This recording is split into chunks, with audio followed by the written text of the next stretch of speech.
Halo Sobat Api semuanya, ya kembali lagi bersama kita di acara Ngobrolin Api ya, bersama saya Ehsan dan saya Nesti. Nah ini Nes, pada kesempatan kali ini kita akan membahas sesuatu yang sedikit berbeda. Karena kemarin kita kan sudah membahas tentang kebakaran Nes ya. Kebakaran pemukiman. Sekarang kita mau bahas apa ini? Saya ada tema yang menarik Nes. Ini tentang keamanan listrik di sekitar air. Nah, karena mungkin ya kalau kita karena sebagai orang awam mendengar apa sih gitu. Listrik maksudnya kan nggak mungkin ya. Di sekitar listrik masa ada atau di sekitar air masa ada listrik gitu. Padahal hal-hal yang tidak kita tahu itu sebenarnya ada gitu. Contohnya misalkan nih kayak misal di rumah Nes, kan misalnya di kamar mandi deh. Di kamar mandi itu kan ada water heater namanya ya, yang buat air panas itu air panas, betul. Itu juga bisa berpotensi terjadinya kebocoran Nes. Dan itu juga bisa membahayakan. Lah kalau misalkan di rumahku nggak ada water heaternya nih San, mungkin banyak lah ya maksudnya warga di masyarakat Indonesia memang di rumahnya nggak ada water heaternya, berarti aman-aman aja dong. Ya nggak gitu juga, kita mengambil contoh dari situ karena selain dari water heater juga ada beberapa alat-alat lainnya seperti kan kalau kita lihat dari contohnya saja ini kamar mandi rumah saya nih. Nah di dekat kamar mandi itu pasti ada mesin cuci sama mungkin alat-alat elektronik lainnya. Gitu. Iya sih. Kan dekat-dekat dengan dapur kan biasanya kan. Ya, seperti itu juga bisa membahayakan. Apalagi kan kalau di kamar mandi itu rata-rata basah gitu Mas. Iya, dan mungkin juga kalau misalkan pas atap bocor atau mungkin rembesan air itu juga mungkin bahaya juga ya kalau misalkan ada instalasi yang memang kabel yang kelupas misalkan. Jadi itu Mas, tapi tidak ada di rumah saja loh. Maksudnya kalau di rumah itu tidak hanya di kamar mandi saja. Contohnya saja ini Nes. Nesti pernah ini enggak dengar berita kasus ini aliran listrik bocor itu waktu banjir.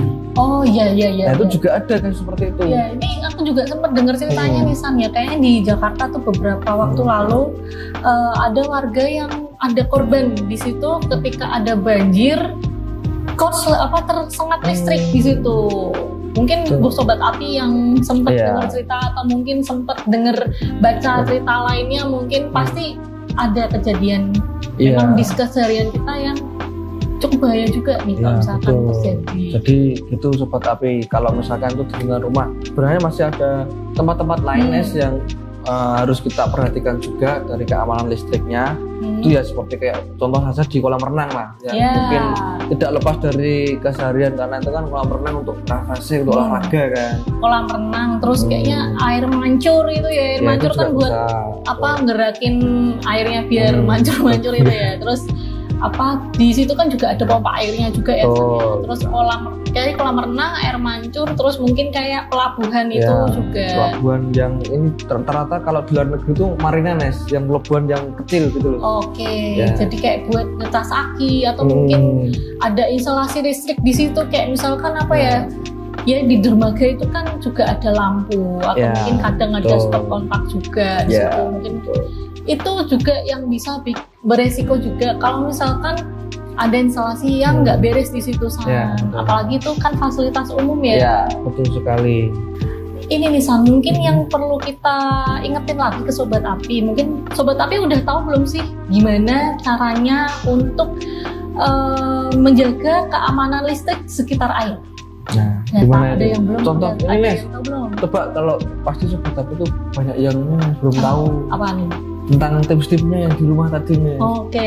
Mungkin dari Nesnya dari ini enggak kayak kemarin kan kita juga sempat ini kan berbicara juga berdiskusi juga tentang kejadian-kejadian seperti ini. Yang kemarin Nes yang korban satu keluarga itu ceritanya gimana Nes? Jadi itu yang satu keluarga itu ceritanya ya Sanya, itu kan kejadian di Pulau Gadung kalau nggak salah ya. Memang tersengat listrik karena water heater itu. Tapi ini jangan tidak melulu karena water heater sih sebenarnya, karena ini ada instalasi yang tidak beres Nah jadi ada satu anggota keluarga kayaknya yang lagi mandi di situ, terus tersengat listrik, akhirnya anggota keluarga yang lain ikut membantu, tapi ikut tersengat juga. Oh, berarti membantunya itu dengan cara menarik langsung, bersentuhan langsung ya? Nah itu yang mungkin perlu diperhatikan juga ketika menolong orang yang sedang tersengat listrik. Ya mungkin dari Nestia ada tips nggak buat sobat api nih? Nah ini tips dari saya San ya. Jadi kita sebagai manusia itu juga bisa jadi konduktor listrik juga loh. Apalagi jika kita ditambah keadaan basah. Ya betul. Jadi kalau misalkan di kamar mandi itu kan cenderung basah ya. Ya orang yang tersengat listrik pasti dia juga mungkin ada basah juga karena lagi di kamar mandi ya. Nah lantai kan juga bisa basah juga. Nanti pasti basah. Nah memegang lah. Jadi beruntun lah itu tersengat listrik dan akhirnya jadi korban sampai meninggal kayaknya. Iya. Innalillahi ya. Kita juga tidak mengharapkan seperti itu. Mungkin dari keluarga tersebut belum tahu bagaimana. Ya panik lah kan. Itu namanya panik, khawatir juga kan. Ya. Nah tapi sepanik-paniknya sobat api, ini kita akan bahas nih kira-kira bagaimana caranya untuk menolong seseorang yang tersengat listrik, tindakannya seperti apa seharusnya. Nah yang pertama nih, jangan sentuh korbannya secara langsung ya.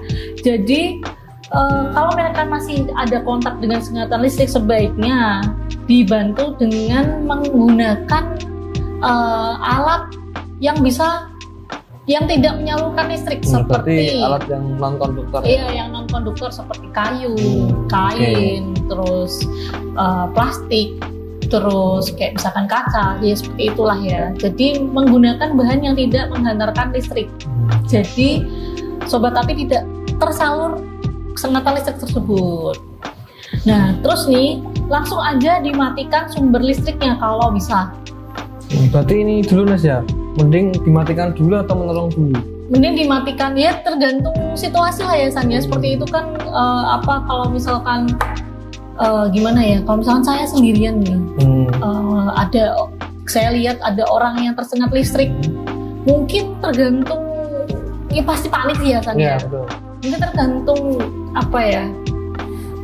jarak saya ke breaker, atau saya tahu breakernya apa enggak, tahu itunya breaker ya namanya ya, tahu breakernya atau enggak. Kalau enggak ya mungkin saya akan menolong duluan gitu, dengan cara sebisa mungkin menemukan hal yang non konduktor itu gitu loh. Tergantung kondisional ya. Ya gitu. Ya itulah panik ya, mungkin ada rasa takut juga pastinya, tapi memang untuk menolong orang yang tersengat listrik caranya seperti itu sobat api. Terus selanjutnya satu lagi. Nah, yang nggak kalah penting itu panggil juga bantuan medis di situ. Ya kalian bisa, ya pastinya kan kita menyerukan juga minta tolong ke orang-orang dan bisa memanggil untuk bantuan medis. Iya betul. Ya tidak harus kita langsung memanggil, kita minta tolong ke tetangga, nanti pasti tetangga juga bantu. Seperti itu. Terus nih setelah bisa diamankan, diamankan dulu ke area yang tidak yang jauh dari sengatan listrik tersebut, yang aman. Dari kejadian tadi ya? Dari lokasi ya. Tapi tetap dia itu dibantu dengan alat yang non konduktor itu. Nah terus nih bisa dibantu pernafasan atau dengan memberikan CPR. CPR itu apa Mas? Itu apa ya kepanjangannya, saya lupa sih ya, nanti mungkin editor yang ngedrop kepanjangannya. Itu fungsinya untuk apa? Yaitu untuk membantu memulihkan detak jantung dan fungsi pernapasan lagi gitu. Oh iya, karena kalau kena listrik tuh ini ya kayak sekejap gitu ya. Mungkin dia sudah tidak sadarkan diri, detaknya juga, jantungnya sudah tidak beraturan mungkin. Nah terus juga jangan berikan minum atau makan San, apalagi ketika keadaan tidak sadar. Berarti ini ya ditenangkan dulu. Iya, ya mungkin itu ya San ya, kalau misalnya tidak sadar terus langsung diberikan minum atau makan, atau mungkin ketika sadar langsung diberikan, mungkin takutnya tersedak. Karena kan kita tidak tahu sengatan listrik itu berimbas apa ke tubuh korban. Mungkin ada luka, atau mungkin ada gagal fungsi di dalam organ yang nggak bisa kita lihat, dan itu menyebabkan beberapa fungsi tubuh mungkin tidak seperti biasanya. Nah itu harus dilakukan pengecekan oleh tim medis dulu San. Oke. Jadi tidak asal langsung dikasih minum, es teh biasanya dikasih hangat dulu. Dikira lagi nyantai es teh jumbo ya. Ya, ada lagi nih. itu aja sih mungkin tipsnya. Nah, kalau tadi itu kan tambahannya untuk barang non konduktif itu ada kayu, plastik, kaca, karet, terus fiberglass itu juga termasuk non konduktor. Terus untuk alas tanahnya itu bisa di area keramik ataupun plester juga, plester beton itu non konduktor selagi tidak basah ya sobat api. Dan basahnya itu kan yaitu yang dikhawatirkan kan kayak misalkan nih kayak di kolam renang ataupun waktu hujan. Atau mungkin sobat api pernah tahu nggak sih instalasi listrik, kabel listrik tuh yang di jalan jatuh ke jalan. Itu waktu banjir atau? Enggak. Saya sempat lihat videonya sih. Jadi itu kabel PLN, kabel listrik itu putus. Ya. Nah, jadi itu kabelnya menggantung sampai ke jalan. Nah, itu yang cukup bahaya juga tuh. Kalau misalkan kalian menemui hal seperti itu, sebisa mungkin menjauh paling enggak 5-10 meter dari area tersebut. Apalagi kalau jalannya basah. Ya sebaiknya nggak jalan dulu di situ lah ya. Apalagi kalau banjir lebih mengerikan. Aduh, jangan sampai. Ya kalau banjir sih sebenarnya kalau dari PLN itu yang mereka lakukan ketika terjadi hal seperti itu, mereka akan mematikan jaringan listriknya di situ San. Jadi kalau misalkan mereka ada gangguan, ini yang saya baca di artikel ya. Jadi kalau misalkan ada jaringan mereka yang bermasalah, terus dalam keadaan hujan misalkan, mereka langsung memadamkan listrik dan mereka akan melakukan perbaikan atau menyalakan kembali kalau memang sudah dalam keadaan benar-benar kering gitu. Berarti sama kalau ini ya, kalau kebakaran juga gitu kan? Iya, kebakaran juga gitu tuh. Kalau misalkan ada kebakaran, damkar itu kan langsung mematikan jaringan listrik gitu. Karena resikonya kan bisa macam-macam kan. Betul. Oh ya Nes, ini Nesti ada tips nggak untuk bagaimana cara menanggulangi kalau misalkan nanti banjir nih, kan soalnya ini kan sebentar lagi musim penghujan. Kan tadi sudah dijelaskan juga kalau di rumah itu juga berpotensi ini ya terjadi hal-hal yang mungkin tidak diinginkan, terutama dari listrik ya. Itu ada tips nggak Nesti? Jadi kalau misalkan sobat api berada di area yang rawan banjir atau khawatir nih bentar lagi musim hujan terus khawatir terkena genangan air atau bagaimana, untuk di rumah sobat api nih sebenarnya jangan anggap sepele masalah listrik ya pokoknya yang ketika terjadi banjir ya, karena bisa menyengat melalui air loh dan membahayakan buat kalian dan keluarga kalian juga. Nah ini ada tips nih dari PLN nih bagaimana untuk terhindar dari sengatan listrik ketika banjir. Yang pertama itu bisa matikan listrik di dalam rumah, lalu cabut peralatan listrik yang masih tersambung dengan stop kontak. Nah ini nih sebenarnya yang jadi perhatian juga nih sobat api. Nggak jarang, walaupun stop kontaknya di atasan, narik kabel ke bawah. Nah itu yang dicabut itu jangan yang di bawah aja, tapi langsung dari sumbernya. Oh berarti ini ya dari saklar dari meterannya itu ya, meteran listrik. Ya lebih baik lagi kalau sampai meteran listriknya kalau memang terjadi kan, seperti itu. Kalau seperti itu kan satu rumah memang benar-benar mati. Gitu kan. Dan naikkan peralatan listrik ke tempat yang lebih tinggi itu sudah pasti ya untuk mengamankan peralatan listrik kalian. Dan jika aliran biasanya itu kan ya tadi sempat kita cerita ya sebenarnya kalau ada kejadian banjir atau misalkan PLN sudah tahu area ini hujan lebat dan berpotensi akan ada yang banjir, PLN pasti langsung mematikan aliran listrik di area tersebut. Tapi kalau belum juga padam sobat tadi bisa call centernya PLN di 123. Jadi mintalah PLN untuk mematikan listrik di area sekitar kalian. Kalau misalkan kondisinya memang tidak memungkinkan ya. Soalnya kalau menurut pengalaman saya itu kalau waktu badai hujan badai besar itu juga kadang mati listrik. Iya. Tapi kadang juga ada yang nggak mati loh San. Gitu kan. Mungkin di area-area yang memang tidak rawan banjir sih. Cuman memang kalau di area dataran rendah ya kalau misalkan kalian khawatir kalian bisa telepon ke 123 supaya dilakukan pemadaman serentak. Mungkin aja rumah kalian sobat api di rumah karena sudah tahu tindakan ini, belum tentu tetangga kalian tahu nih dan khawatirnya kan dari rumah lain yang tidak melakukan tindakan preventif kalau misalnya terjadi hal bencana banjir yang tidak kita inginkan ini, seperti itu. Nah, jadi gitu ya Sobat Api. Bagi Sobat Api yang punya kolam renang sendiri di rumah, atau mungkin jadi pengelola kolam renang di hotel atau di tempat-tempat lain lah ya, yang tempat-tempat umum, di hotel, apartemen. Ya, itu harus memperhatikan hal seperti ini agar tidak terjadi sesuatu atau hal yang diinginkan ya, karena yang tidak diinginkan. Oh, yang tidak diinginkan, sorry. Oh iya. Ada lagi nggak, Nes? Ada lagi sebenarnya. Ini lebih ke himbauan aja sih. Jadi kalau misalkan nih Sobat Api berencana mau bikin kolam, ya mungkin sebenarnya kolam ikan juga sih ya, karena itu juga bahaya juga. Oh iya, kayak tambak-tambak gitu ya? Kok tambak sih? Kolam ikan di rumah kan juga. Oh, kalau yang ada air mancur, tambak juga ada loh, Nes. Oh gitu ya? Tambak ikan, kan ada kan orang tambak di deket-deket. Oh, terus nyemplung ya juga ya? Karena itu ada apa yang buat oksigen gitu, Nes. Oksigen ikannya ada itu. Okay. Oh, saya juga baru kepikiran ada. Sebenarnya ya memang apa ya, implementasi pengaplikasian jaringan instalasi listrik itu kan macam-macam ya. Di salah satunya di air ini dan berdekatan dengan sumber air itu kan bahaya. Nah, ini yang perlu diperhatikan. Jadi yang pertama nih, yaitu kalau misalkan kalian Sobat Api punya kolam ikan di rumah sederhananya, atau kalau Sobat Api pengelola hotel atau apartemen yang ingin berencana membuat suatu kolam, atau mungkin kalau spa itu ada jacuzzi. Jacuzzi itu apa, Nes? Itu kayak bak.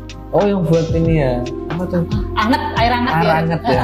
Ya itulah, belum pernah soalnya. Nah, itu kan juga ada instalasi listriknya juga. Nah, pastikan ketika membuat fasilitas tersebut instalasinya digunakannya sesuai standar. Ya, betul. Jadi kayak instalasi perkabelannya pastikan aman.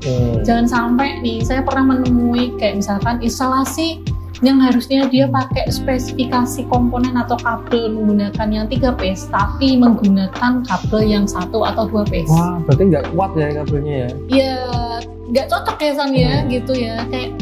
Kayak apa dan dia? Enggak lah. Malah bahas sampai situ. Lanjut. Ya, itulah intinya itu ketidakcocokan instalasi juga bisa bikin konsleting arus pendek di situ yang bisa menyebabkan mungkin kabel tertentu lepas, atau mungkin instalasinya konslet rusak seperti itu. Dan bahaya juga kan kalau tadi bener juga sih kalau misalkan instalasi water heater atau mungkin di kolam ikan yang tidak safety, tidak aman, bahaya loh. Padahal mungkin kayak anak-anak kita, anak kecil tuh sering main, mungkin nangkepin sering main di kolam, ngasih makan ikan pecah-pecah gitu. Jangan sampai ya, apalagi kalau misalnya di kamar mandi ini yang sering dipakai juga. Karena kita juga nggak sadar ya, mandi kan maksudnya fokus kita juga mandi, nggak mikir hal lain. Ya, dan pastikan juga melakukan pengecekan juga misalnya. Jadi nggak cuma apar nih, kalau mungkin kita seringnya ngasih himbauan untuk selalu cek apar. Kali ini kita juga ngingetin untuk cek instalasi kelistrikan, baik itu di rumah maupun di kantor kalian secara berkala, karena kita juga tidak tahu nih apakah ada kabel yang terkelupas. Bisa karena mungkin digigitan tikus juga bisa gitu, atau mungkin terjepit terlalu lama nekuk, itu juga bisa bikin karet di itu kabelnya jadi rusak, jadi bocor ya. Bocor. Ada juga yang misalkan kalau karetnya terlalu lama kayak itu loh, kaku terus gampang patah. Juga ada jadi kayak retak. Nah, itu bahaya tuh, sebaiknya diganti dengan yang baru. Itu berarti kita harus memperhatikan alat-alat atau properti yang kita punya ya. Nah, selain itu nih kalau misalkan tadi kan kayak misalkan kolam renang itu bisa dikasih alat namanya GFCI gitu. Itu alat untuk pengamannya ya, Nes ya? Iya, itu alat pengamannya. Jadi GFCI itu adalah Jadi GFCI itu adalah Ground Fault Circuit Interrupter. Jadi perangkat ini itu menambah tingkat keamanan dan mengurangi resiko kesengatan listrik. Jadi nggak cuma breaker aja ya, tapi ini ada tambahannya lagi yaitu namanya outlet GFCI itu. Oke. Jadi mungkin dari sobat api yang paham listrik pasti udah tahu ya Nes. Iya. Mungkin kalau apa yang kita sampaikan ini ada kekeliruan, sobat api bisa nambahin informasi yang lebih lengkap di komentar ya. Silakan, ini terbuka untuk sobat api. Kita di sini ngopi diskusi santai. Sobat api ngopi juga ya. Ini kopinya sampai mau habis loh ini. Oh cepet banget ya. Bahkan dari tadi nggak minum. Ya terus itu udah ya Nes ya. Terus itu kan tadi dari segi pemilik atau pengelola ya. Kalau misal dari pengunjung nih kan saya juga ini kebetulan juga renang nih. Dan sebagai pengunjung seperti saya ini ketika mau berenang itu apa saja yang harus diperhatikan? Nah, yang pertama nih, kalau misalkan sobat api lagi berenang, terus mendapati kan kadang kalau renang itu kan ada lampu ya, apalagi kalau misalnya kita renangnya mungkin agak menuju ke sore, ke maghrib kayak misalnya. Itu rata-rata di samping kalau nggak di bawah kolam. Itu kan ada lampunya nih. Nah, kalau lampunya itu kedip kayak bermasalah, kan kedip yang memang tersetting kan beda ya. Tapi kalau kedipnya kayak bermasalah, mungkin sobat api pernah tahu deh lampu rumah misalkan atau lampu jalan yang mungkin listriknya bermasalah, itu kan nyalanya beda. Kayak ini Nes, di film-film horor itu kan lampunya itu tidak beraturan gitu. Itu kan lampunya bermasalah, itu bisa jadi salah satu tanda kalau ada kerusakan atau korsleting pada instalasinya atau pada lampunya itu. Nah, itu bisa menyebabkan penyebaran sengatan listrik di seluruh kolam. Bahaya juga loh kayak gitu. Terus nih, kalau misalkan sobat api pas nyebur terus merasain kesemutan, padahal kalian mungkin udah pemanasan, nggak pernah kesemutan juga sih. Nah, tiba-tiba kesemutan langsung keluar dari kolam tanpa memegang tangga itu ya. Tangga yang besi itu ya. Nah, tangga biasanya memang tangga di kolam renang itu kan terbuat dari besi tuh. Nah, itu jangan pegang di situ karena kan besi menghantarkan listrik juga betul. Nah, air kalian basah. Jangan sampai lah ya. Nah, jadi kesemutan itu bisa disebabkan karena adanya arus listrik di dalam kolam renang tersebut. Gitu. Walaupun memang kalau misalkan kalian berarti masih bisa baru kesemutan, itu memang mungkin aliran listriknya tidak terlalu besar. Tapi itu jadi red flag ya. Istilahnya kalau zaman sekarang red flag. Mending kalian mentas tuh apa sih? Ini naik ke daratan. Kalau bahasanya mentas di Jawa. Gitu. Terus nih ya, pokoknya hindari untuk memegang peralatan listrik atau instalasi listrik ketika keadaan basah. Habis renang itu kan, mungkin kalau mau nyabut stop kontak atau nyabut megang kabel itu jangan dulu. Mungkin ini ya bisa dilap aja ya, dilap dulu ya biar kering. Lap tuh kadang juga ada rada basah loh kan. Dan kita kan rambut kan kadang basah juga, nepes juga bisa. Ya sebaiknya jangan dulu deh, mending menghindar dulu. Jangan dulu. Ini kayak sapu jamil ya. Jadi bisa juga nih langsung panggil aja untuk dari pihak keamanan fasilitas tersebut. Lebih baik dari pihak fasilitas yang menanganinya. Jangan kalian coba untuk karena kan kalian tidak tahu instalasi listrik di situ seperti apa. Takutnya nanti salah pegang malah jadi korban. Mendengar dari pernyataan itu saya jadi ini Nes, kepikiran. Yang tadi sebagai pengelola itu juga ini ya Nes ya, harus membriefing petugas yang bertanggung jawab untuk mengelola biar tahu instalasinya seperti apa ya, instalasinya di mana, kalau terjadi apa-apa harus gimana ya.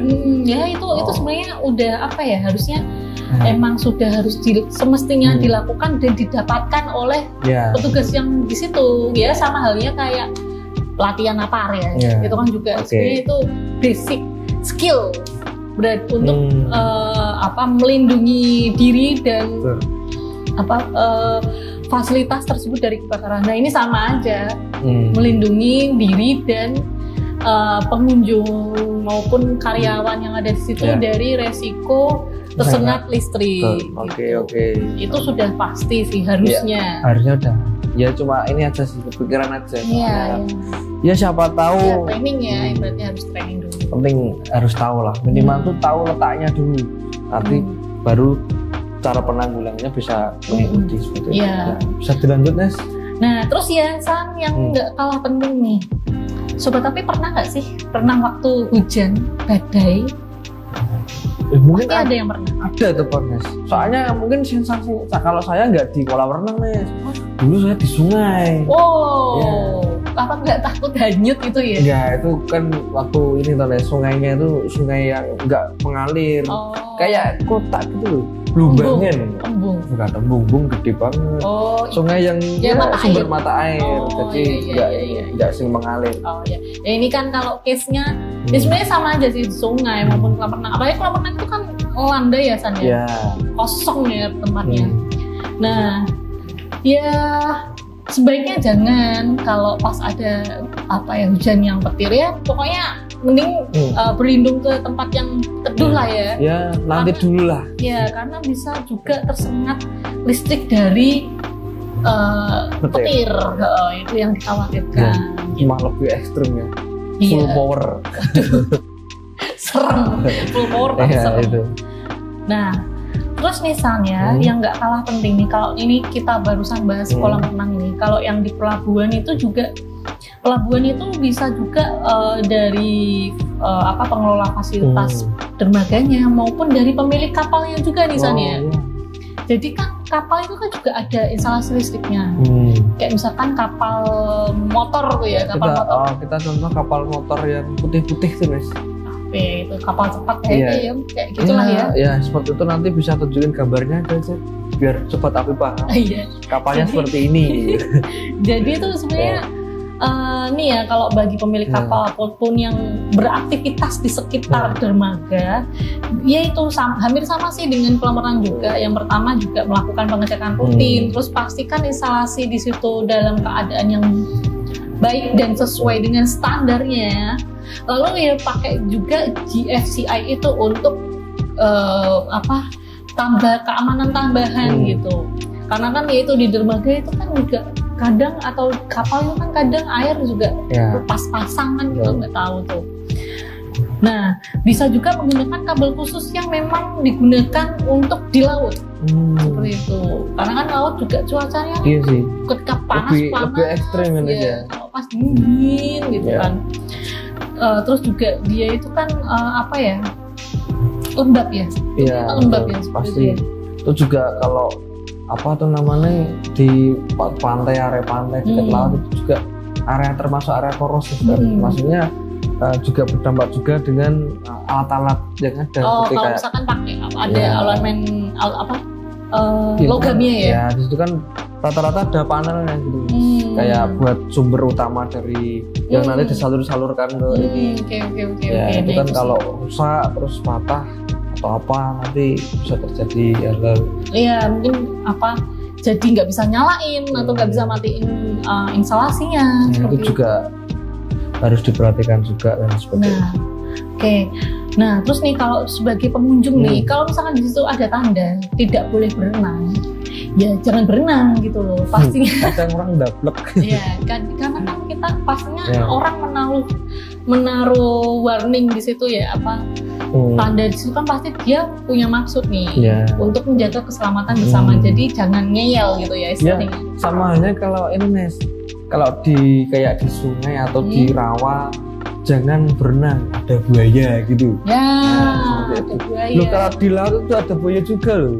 Buaya muara tahu? Oh iya. Itu juga ada loh. Ya meskipun tidak semua pantai ada, itu di daerah-daerah tertentu. Biasanya di area dermaga gitu. Oh gitu ya, saya belum tahu ya. Buaya yang air laut sepertinya itu ada kalau saya pernah lihat itu. Ya mungkin ya sebenarnya bahaya itu bahaya di laut, maksudnya di dermaga itu juga macam-macam sih ya, nggak cuma buaya doang. Kayak misalkan tidak tahu kedalamannya berapa itu juga bahaya. Karena kalau kita lihat itu, wah itu cetek itu sesuatu yang nggak bisa naik itu bahaya. Sebaiknya kalau ada tanda dilarang berenang ya ikutin saja. Terus nih jangan berenang di deket-deket marina atau dermaga atau galangan kapal juga. Kapal ya, betul. Gitu. Nah, sebenarnya tuh peraturan ini yaitu sih memang sudah ada di NFPA misalnya, kayak misalkan nih di Nes, tadi tuh Nes itu nyebut NFPA itu sobat api mungkin ada yang belum tahu nih. Oke, ini kita ingetin lagi ya. Ya mungkin ini aja dikit-dikit aja. NFPA itu adalah National Fire Protection Association yang ada di base-nya sih di Amerika Serikat. Dia itu suatu asosiasi yang mengeluarkan regulasi-regulasi terkait perlindungan seperti kebakaran dan keselamatan kita. Jadi dan regulasinya mereka bikin itu digunakan di seluruh dunia, bahkan Indonesia pun menggunakan NFPA sebagai pedoman juga. Berarti sebagai acuannya ke NFPA ya? Betul. Itu kalau misalkan mungkin koreksi kalau saya keliru di peraturan kayak apa ya? Permenaker kalau nggak salah, peraturan hidran itu saya sempat baca tuh SMI hidran kalau nggak salah, itu pun tertera juga berdasarkan NFPA berapa itu. Jadi memang sumbernya semuanya dari NFPA. Ya, jadi ini bukan asosiasi yang tiba-tiba muncul ya, tapi memang ini asosiasi yang memang sudah dipercaya oleh internasional dan regulasinya sudah dipakai. Nah, peraturan tentang keselamatan listrik di sekitar air itu ada di NFPA 70, NFPA 70E, NFPA 303 dan NFPA 780. Itu semua tentang National Electrical Code, Standard for Electrical Safety in Workplace, Fire Protection Standard for Marinas and Boatyards. Lalu juga ada installation juga di situ. Mungkin kalau sobat api pengen baca bisa langsung kunjungi juga ke link yang ada di deskripsi ini. Kita ada artikel dari firecheck.com nih. Nanti sobat api bisa baca. Karena di Firecheck juga kita membahas banyak banget ya lain nanti bisa eksplor sendiri lah sobat api. Kita banyak artikel di situ. Iya, mungkin nanti kita akan buat video satu persatu ya Nes ya. Iya, kita akan bahas nih. Ya, sementara kalau misalnya sobat api ingin informasi yang lebih banyak bisa cari sendiri di melalui link yang ada kita taruh di bawah. Oke, ada lagi Nes mungkin yang disampaikan kepada sobat api? Nah ini sih sebelum kita closing nih ya San ya, saya pengen ngingetin lagi kalau keselamatan itu harus jadi prioritas utama ya, nggak cuman kebakaran aja tapi di sekitar kita itu banyak resiko yang bisa membahayakan keselamatan kita semua. Kayak misalkan salah satunya adalah listrik ini nih kita pakai sehari-hari, kalau misalkan terkendali bisa jadi sumber daya yang sangat bermanfaat. Tetapi kalau misalkan ada malfungsi atau apapun yang bermasalah bisa jadi malah membahayakan kita sebagai pengguna. Sama seperti api, kecil jadi teman, besar jadi lawan. Nah, betul. Kecil buat masak ya Nes. Kecil buat masak. Kalau gede masak rumah kita. Aduh, jangan sampai. QQ gitu. Udah Nes? Ya itu aja. Mungkin Nesan ada pesan buat ya mungkin ini aja sih, lebih berhati-hati lagi dan lebih aware lah terhadap semua komponen kelistrikan di sekitar kita, terutama di rumah ya. Jadi harus mulai memperhatikan mulai dari instalasi sampai perawatannya mungkin ya. Kalau ada mungkin kalau ya kayak tadi sudah dijelaskan Nesti, kalau ada sesuatu yang mungkin terlihat menjanggal nih kayak tadi lampu putih terus tiba-tiba kok bau kayak bau gosong itu sering banget. Nah itu harus dicari tahu dan segera diperbaiki. Ya mungkin sobat api itu ya pembahasan kali ini di acara ngopi. Ya mungkin 10 nih ya. 10. Udah 10 ini. Saya nggak ngitungin. Ya mungkin jadi kalau sobat api punya pertanyaan atau ingin menambahkan informasi terkait dengan keamanan kelistrikannya di sekitar air terutama, bisa tuliskan di kolom komentar. Terus nih kalau ada sobat api yang mungkin harus batuk dulu ya. sorry ini harus ngopi dulu. Oke. Jadi kalau misalkan sobat api, misalkan ada video-video yang menarik atau mungkin ada temuan artikel menarik nih yang pengen kita react juga, bisa tag ke akun sosial media kita, bisa lewat Instagram, atau TikTok atau Facebook juga ada. Mungkin di Kartol. Kalau short bisa nggak sih Nes? Oh iya bisa, tinggal mention aja. Oh di mention saja, nanti tinggal komen mention ke kita. Ya, nanti kita ya bahas lah. Sekali akan membahas dan meriak ya dari video-video yang diberikan sobat api semua. Ya, atau mungkin sobat api pengen kita bahas apapun Ya bisa request di bawah, nanti kita akan ke kolom komentar ya. Nanti kita akan siapkan. Oke, mungkin itu Sobat Api, jangan lupa like, komen, dan subscribe channel ini. Aktifkan loncengnya biar ada notifikasi kalau kita rilis video-video baru. Iya. Jangan lupa juga follow sosial media kita di TikTok dan juga Instagram. Oh ya, buat Sobat Api yang dari kemarin nanyain BFT nih. BFT. Mending Sobat Api juga jangan lupa buat follow sosial media kita ya, karena kita akan membagikan informasi itu pastinya lewat sosial media, dan bisa daftarkan email kalian juga di website guardall.co.id supaya masuk ke list kontak kami. Nanti ketika ada info event BFT, kita akan langsung kirimkan informasi tersebut ke email pribadi kalian. Bagi Sobat Api yang belum tahu apa itu BFT, BFT itu pelatihan pelatihan basic untuk training, baik itu teori maupun praktek secara online, dan itu gratis, dan nanti akan dapat sertifikat. Dan juga ada door prize. Apa door prize-nya nanti ikutin. Sebenarnya kuis sih, bukan door prize ya. Kalau door prize pakai kupon. Kita kuis ya. Jadi tapi kuisnya kan gampang nih. Ya itu hitungannya kan jadi door prize. Ya cepat-cepat dia dapat seperti itu. Ya oke, mungkin itu ya Sobat Api. Terima kasih sudah melihat video ini, semoga bermanfaat. Jangan lupa share ke rekan-rekan Sobat Api semuanya biar mereka mendapatkan pengetahuan juga seperti yang Anda dapatkan. Oke. Saya Esan, saya Nesti, sampai jumpa di acara ngopi selanjutnya. Guard all, guard for all.